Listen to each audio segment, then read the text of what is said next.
Introduction.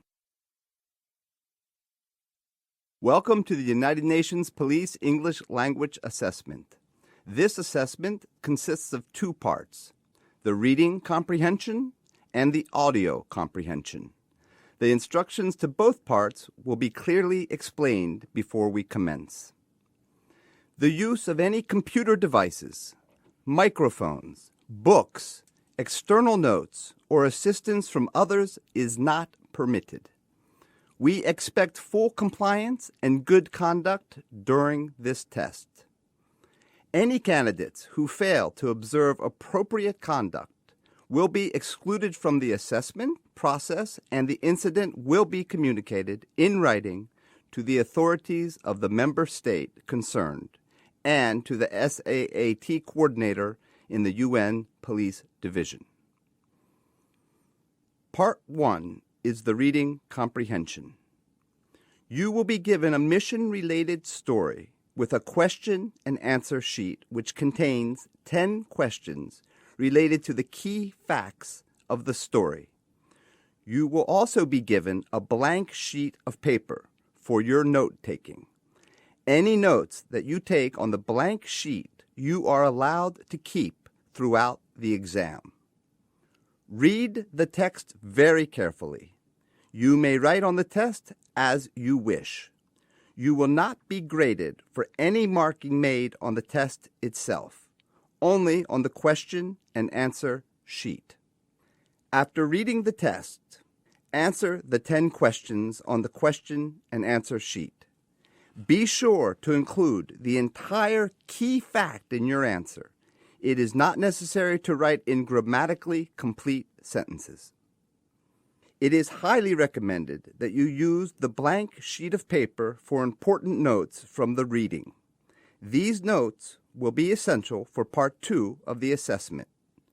You will be able to keep only the sheet of paper with your notes for the second part of the exam. Keep the test and question and answer sheet face down until you are asked to start. You will have 20 minutes to complete the reading comprehension. The instructor will indicate when these 20 minutes begin. The instructor will then announce when there are 5 remaining minutes and when there is 1 final minute. After the 20 minutes have passed, the instructor will collect the reading test and the question and answer sheet. You will keep the written notes that you made on the blank sheet of paper for the second part of the assessment. Please write your full name, your individual test serial number, and other details clearly in the space provided on the question and answer sheet you receive. Good luck.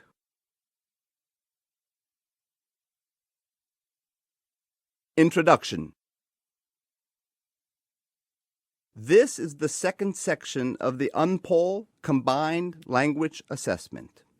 It is divided into 2 parts. In the first part, you will hear one person describing the mission-related topic you have just read about in the reading comprehension. It will be introduced as the narrative.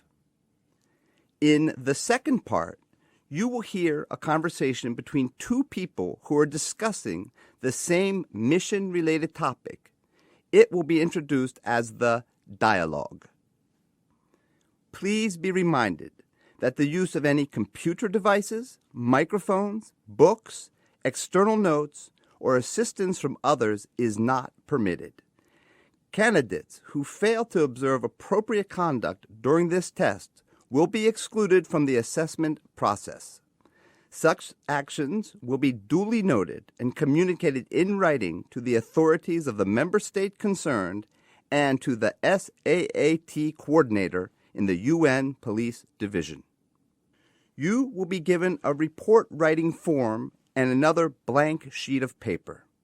Take careful notes on the blank sheet of paper of both the narrative and the dialogue. Pay attention to the important facts and key information. You will hear the recording only one time.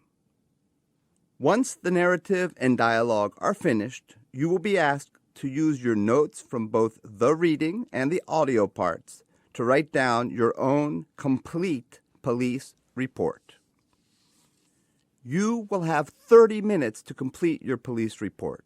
The instructor will indicate when these 30 minutes begin. The instructor will then announce when there are 5 minutes remaining and when there is 1 final minute. Please do not forget to write your full name, your individual test serial number, and other details clearly in the spaces provided on the report writing sheet. Good luck.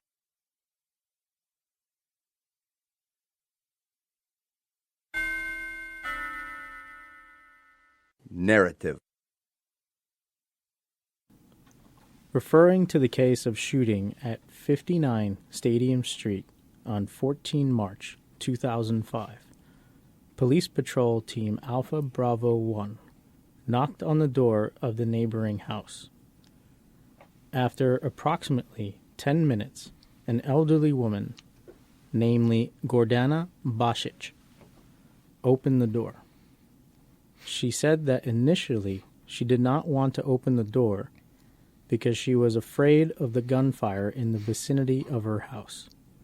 She stated that she lived alone as her husband had been killed last year, and her son was in Austria with his family now. The police officers introduced themselves, and the woman invited them in. Gordana stated that approximately at 12:30 hours, when cooking lunch, she heard a car stop on the road between her and Branko Ilić's house. She looked through the window curtains and saw a black car with 3 men in it. They were calling for the neighbor.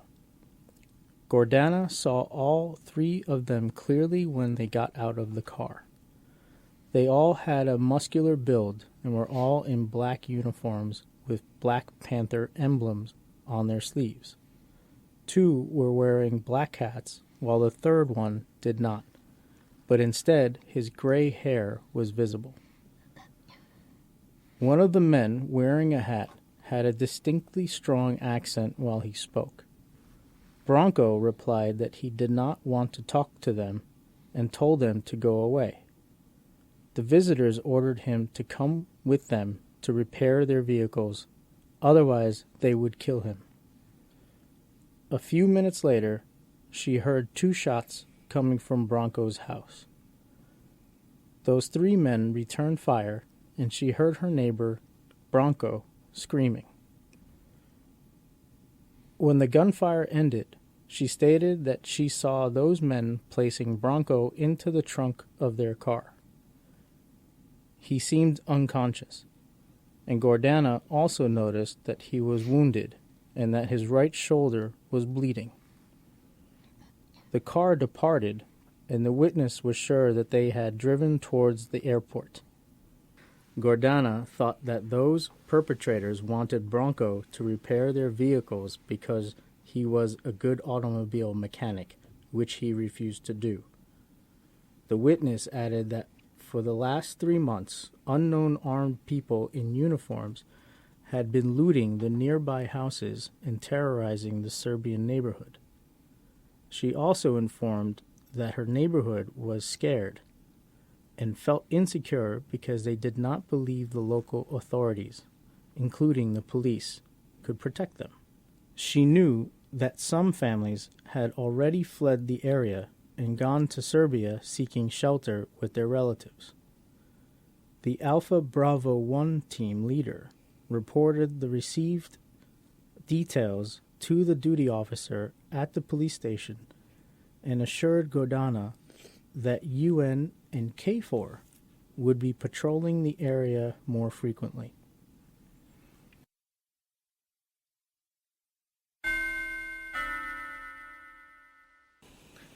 Dialogue. UN Police Patrol Team Leader. Good afternoon, madam. Frankly speaking, we didn't expect anybody to open their door to us. We are the UN Police Patrol and came here because of the shooting we heard right near your house. Would you mind talking about it? Witness. I was scared. That's why I did not want to open up. But please come in. We can talk. Thank you, madam. Could you tell me something about yourself? I am Gordana Bashir. I am 60 years old. I was born here and I've been living here all my life. Do you live here alone? Yes. My husband was killed last year, and my son, with his wife and 2 kids, left 5 years ago. They are living in Austria now. Okay. What happened today? I was cooking lunch when I heard a car stop on the road between my house and Branko's.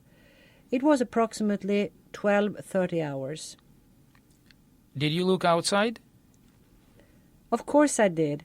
I took a look through the window curtains and saw a black car and 3 men in it calling out for Branko. I could see them when they got out of the car. So, what did they look like? All 3 of them had a muscular build and were in black uniforms with a black panther on their sleeves. 2 were wearing black hats, while the third one was not. He had grey hair. One of the men wearing a hat was shouting to Branko in Serbian, but he had a distinctly strong accent. What caused the shooting? The visitors wanted Branko to go with them, but he didn't want to talk to them or join them. He told them to leave. They started threatening him, but Branko seemed to shoot at them twice. What do you think those people wanted from your neighbor? Branko is a good automobile mechanic. I guess they wanted him to repair their vehicles. Did the 3 men return fire? Yes, it looked that way. I heard 5 shots followed by Branko screaming. They stopped shooting, entered the house, and in a few minutes they were outside with Branko, who could hardly move. I also saw his right shoulder bleeding.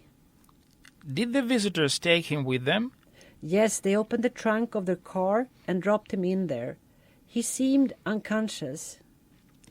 Did you notice where they drove to? I am sure they drove toward the airport. It is the only good road here. Have you seen those uniformed people before? I'm not sure, but unknown armed people in uniforms have been looting in the nearby villages and terrorizing the Serbian neighborhood for the last 3 months. The neighborhood is scared and feels insecure because they don't believe the local authorities, including police, can protect them. I know that some families have already fled the area and gone to Serbia seeking shelter with their relatives. Thank you very much for your assistance. I will report the security situation in your area, and I'm sure that the presence of international forces will be increased here through a greater number of patrols. Thank you.